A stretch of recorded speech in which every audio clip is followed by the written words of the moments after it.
En lo más profundo de la selva tropical, entre la densa vegetación y los sonidos misteriosos de la noche, se oculta un enigma que ha desconcertado a la humanidad durante siglos, un enemigo invisible que acecha en las sombras, esperando su oportunidad para desatar su furia sobre aquellos que se aventuran en su territorio.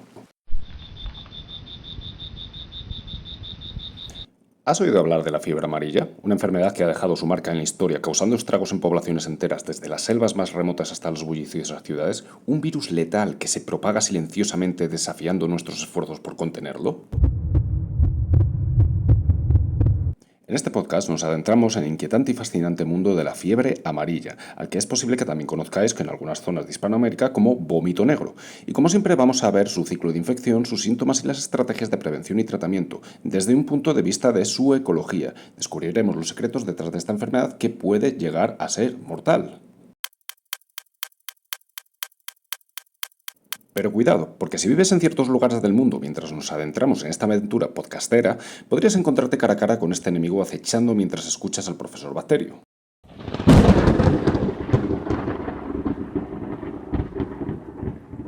Hoy vamos a ver un poco por encima de la historia, vamos a hablar de mosquitos, de prevención y de la manifestación más grave de este virus que son las hemorragias. Soy el profesor Bacterio y bienvenidos a mi canal.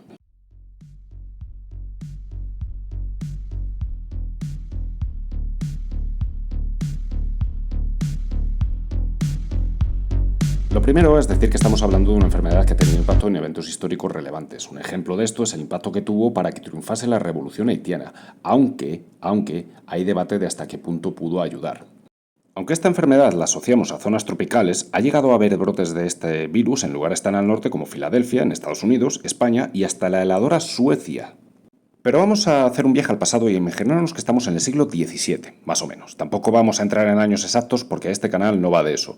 Un barco que está transportando esclavos desde África hasta América. Los africanos, aunque padecían la enfermedad y también podían morir, al haber estado en contacto con esta enfermedad durante generaciones habían desarrollado mejores defensas, pero no así los europeos y los nativos americanos, que ya con el barco vírico arribando a América y al entrar en contacto con los vectores de la enfermedad que habían captado el virus de los africanos infectados, comenzaron a caer como moscas, porque ni europeos ni nativos americanos habían estado antes en contacto con esta enfermedad. Luego os cuento la transmisión. El primer brote del que se tiene conocimiento ocurrió en la isla de Barbados, territorio de los tantos que han robado los ingleses a lo largo de la historia. Esto de los robos de territorios por parte de los ingleses seguro que también lo conocen bien los argentinos. Pero sigamos, ya que tras este primer brote, la enfermedad comenzó a hacer su aparición de manera abrupta por todo el continente. Durante siglos, la transmisión de esta enfermedad fue un misterio, hasta el punto que algún lerdo, ya bien entrado el siglo XIX, llegó a decir que su causa era astrológica. Por suerte, en esa misma época, un médico hispano-cubano llamado Carlos Finlay fue el que propuso la transmisión por mosquitos, que poco tiempo después fue confirmada. Este mosquito es, como no, del género Aedes, sobre todo el Aedes aegypti. Por cierto, si no lo sabéis, que sepáis que los mosquitos son los animales que más muertes de humanos provocan. Según la fuente, puede estar entre 700.000 y 1 millón de víctimas al año, seguido de nosotros mismos. Ni leones ni tiburones, los mosquitos, ya veis. Así que si vivís en zonas más tropicales, más vale que escuchéis bien la parte de la prevención. Primera pregunta. ¿Por qué se le llama fiebre amarilla a esta enfermedad? Sencillo, se debe a uno de los síntomas que puede producir, que es la ictericia. La ictericia es esa coloración amarillenta de la piel y los ojos por afectación del hígado. Y cuidado que he dicho que puede, porque no siempre pasa. Vale, y ahora vamos a ver el virus en sí.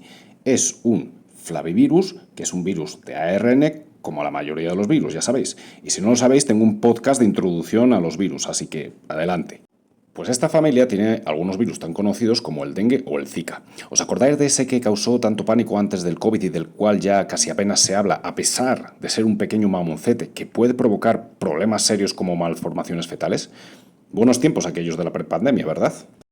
Y como curiosidad, que sepáis que el grupo Flavivirus se llama así por la fiebre amarilla, de la que estamos hablando hoy. Flavum es amarillo en latín.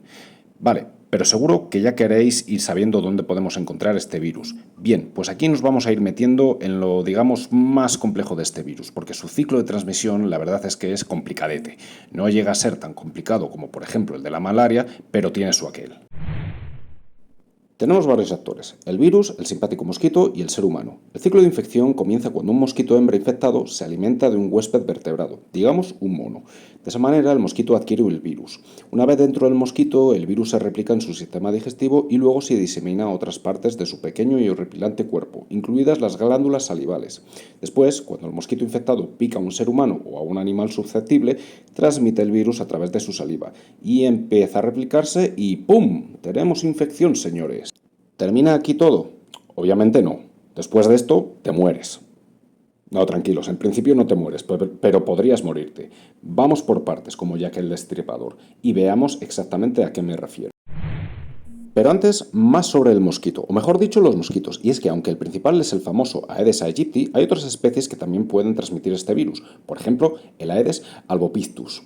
Estas dos especies de Aedes son los principales vectores de transmisión en áreas urbanas, y después tenemos otros mosquitos como los del género Haemagogus y Sabetes, que son más responsables de la transmisión en áreas selváticas y rurales. Pero no significa que cada mosquito no sea intercambiable entre zonas selváticas y urbanas, solo digo dónde son más prevalentes.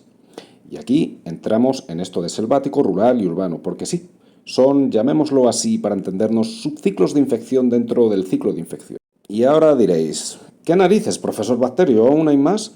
Pues sí, queridos, y ni siquiera voy a entrar en que otros artrópodos potencialmente también pueden transmitir la fiebre amarilla. Ya os dije que este virus tiene su aquel, pero tranquilos que en este canal las cosas se explican con sencillez. Y bueno, ya que menciono canal, pues ya sabéis que yo quiero poder dedicarme mucho más tiempo a crear contenido en YouTube. Y la única manera es con vuestra ayuda, así que ya sabéis, me gusta, suscripción, campanita y compartir el canal. Ahora seguimos. Os comento. Ahora mismo estamos en una situación en la que la fiebre amarilla está, digamos, acechando. No sería sorprendente que los casos en los próximos años se disparen. ¿Pero por qué? Pues vamos a viajar primero a la selva. Si habéis escuchado atentamente, en la selva tenemos a un mosquito que pica a un mono y ese mosquito potencialmente puede picar a un humano.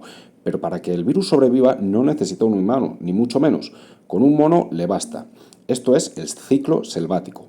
Sacamos al ser humano de la ecuación y el virus puede seguir transmitiéndose en la selva, infectando a vertebrados, sobre todo primates.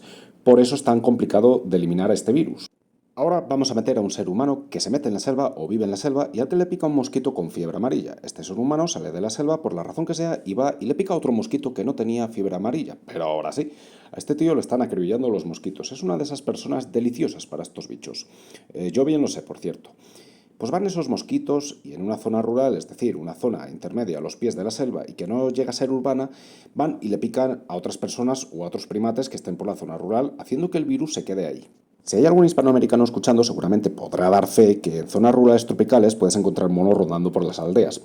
Esto que os he contado es el ciclo de infección procedente de la selva que ha entrado en una zona rural y ha provocado un ciclo de infección en esa zona rural.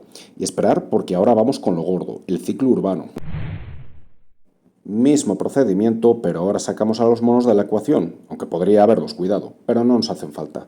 Bien, nuestro protagonista, al que acribillan los mosquitos y... ¡qué leches! Vamos a hacer que sea un portador asintomático para darle más vidilla. Pues a nuestro amigo, el acribillado, que además le gusta viajar mucho, decide dar una vuelta por la capital de Venezuela, Madrid. Uy, perdón, qué confusión. Como si esto pareciera ya cada vez más a Venezuela. Caracas, quería decir Caracas. Está en Caracas, viene un enjambre de mosquitos Aedes y le acribillan otra vez. Ya veis el problema, ¿no?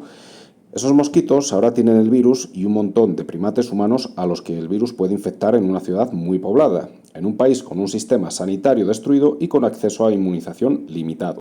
Esto ya de por sí es grave y es normal que en ciudades relativamente grandes de zonas tropicales se den brotes de fiebre amarilla por todos estos ciclos de que os he comentado.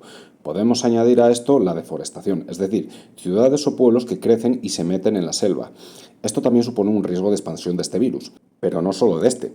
Ya que estamos con fiebres hemorrágicas, la deforestación también puede contribuir a que se produzcan brotes y epidemias de otros virus como el ébola. Y ahora me pongo un poco más serio porque, como veis, no es ninguna broma y vamos ya a entrar de lleno y, por último, en sus manifestaciones más graves y también en cómo podemos prevenirlo. Vamos con la parte dura. Si se desarrollan los síntomas más graves de la enfermedad, hay un 50% de posibilidades de morir. Y aunque al principio he dicho que los africanos tienen más resistencia a este virus, lo cierto es que la gran mayoría de las muertes por fiebre amarilla se producen en África. Primero, porque hay más. Segundo, porque la inmunización es limitada. Y tercero, porque la sanidad es un desastre. Os cuento su manifestación más grave, que, por supuesto, es la fiebre amarilla hemorrágica. Se caracteriza, como indica su nombre, por hemorragias internas y externas graves. Empieza con sangrados nasales y de las encías que se van haciendo más graves. Ictericia, ya sabéis, el color amarillo de la piel, y también aparece una cosa que se llaman petequias en la piel y en el paladar, que son pequeños puntos de hemorragias.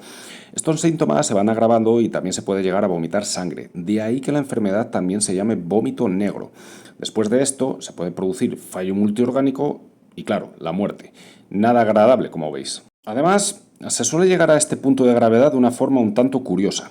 Lo normal es que la enfermedad remita a los pocos días, incluso hay gente que es asintomática, pero en algunas personas, después de mostrar los primeros síntomas que son muy generales, parece que se empiezan a recuperar, pero tras un breve periodo de recuperación vuelven los síntomas con mucha más fuerza, fiebre muy elevada y comienzan a producirse las hemorragias. Lo normal, sin embargo, como os digo, es tener síntomas más generales y después recuperarse. Por eso, salvo que se hagan pruebas de laboratorio, es bastante fácil confundir los síntomas iniciales de este virus con otros patógenos e intoxicaciones alimentarias. Os digo los síntomas generales un poco, que suelen aparecer en torno a los 3-6 días después de haber entrado en contacto con el virus. Y son fiebre, escalofríos, dolor de cabeza, dolor de espalda, molestias generales, náuseas, vómitos, fatiga, debilidad. Ya veis, que esto perfectamente lo puede hacer una intoxicación en una barbacoa en verano. Y viendo esto, nos preguntamos, ¿podemos tratarlo? Pues como con la mayoría de los virus no hay un tratamiento que digamos, ¡hala, tómate esta pastilla y te curas! Desgraciadamente no. Es lo típico. Tenemos paracetamol, mucho líquido y descanso, y evitar medicamentos como la aspirina porque incrementan el riesgo de sangrado. En caso de desarrollar la versión grave de la enfermedad, pues hay directos al hospital. Es lo que hay. Desgraciadamente aún estamos en pañales en el tratamiento de muchas enfermedades, como veis. Lo mejor es que si vivís en una zona de riesgo, es que os vacunéis. Es una vacuna de una sola dosis que llega al 99% de protección y casi siempre dura toda la vida. Si hay acceso a la vacuna en tu país, hay riesgo de fiebre amarilla y no la tienes puesta, no te arriesgues y hazlo. Obviamente, para los españoles que vayan a zonas de riesgo también hay que ponérsela. Yo la tengo, por ejemplo. Lo digo por si hay alguno de estos de los del gorrito de papel de plata escuchando. Y ya vamos a ir terminando con cosas que se pueden hacer además de la vacuna para prevenir que estos seres diabólicos llamados mosquitos nos acribillen. Esto que os voy a decir ya os lo he contado anteriormente, así que no me enrollo mucho y os lo repito rápido. Repelente para mosquitos que contenga DEET. Lo que cojáis, mirar bien si se puede usar en niños. Y para la ropa, esto mismo, el DEET, o bien que tenga permetrina. Ropa fresca pero dura, de manga larga, tanto los pantalones como las camisetas. Y ya sé que soy consciente y repito que hay gente que le gusta ir semidesnuda por zonas tropicales, pero no es buena idea. Y por último, y obviamente, dormir con mosquiteras en ventanas y si las ventanas no tienen mosquiteras, llevar una portátil y dormir dentro de ella sin dejar ningún hueco, porque si hay un hueco, los mamoncetes de los mosquitos pueden encontrarlo. Si el hotel tiene aire acondicionado, es buena idea ponerlo porque a los mosquitos no les gusta mucho el fresco. Pues bueno, como habéis podido escuchar, la fiebre amarilla sigue siendo una amenaza para la salud pública en muchas partes del mundo, especialmente en regiones tropicales y subtropicales donde el riesgo de infección es mayor. La prevención y la vacunación son fundamentales para controlar su propagación. Desde luego no es una enfermedad nada agradable. Y bueno, para el próximo podcast estar atentos porque va a haber algo muy interesante y esencial para la infectología, uno de los patógenos que más quebraderos de cabeza y más manifestaciones puede producir. ¿El nombre? Sorpresa. De momento vamos a hacer una pausa a las fiebres hemorrágicas, que ya llevamos 3 podcasts y vamos a explorar otras partes de la infectología. Espero que os haya gustado y hayáis aprendido cosas nuevas. Soy el profesor Bacterio y me despido hasta el próximo programa. ¡Hasta pronto!